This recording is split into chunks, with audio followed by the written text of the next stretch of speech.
what I'm fixing today is the shock. What happened was this pin right here, see the threads? These threads completely stripped out of the top of the shock.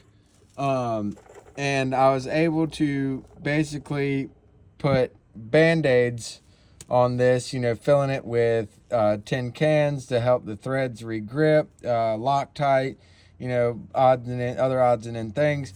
And finally it just became too loose and wouldn't hold anymore. So I had to wait till I got home to get a new shock, and finally the new shock came in and we are replacing it.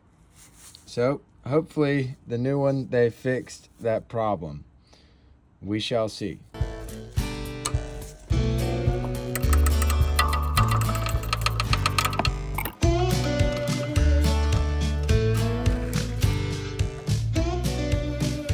So I took the jack, took a 1x2, wedged it between this bracket here to take some of the pressure off the shock and get this bolt through so I can get it tightened.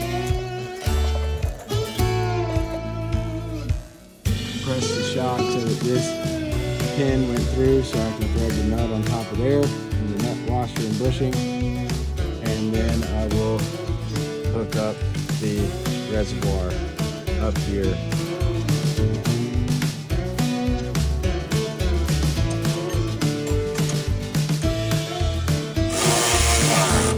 Pretty simple fix.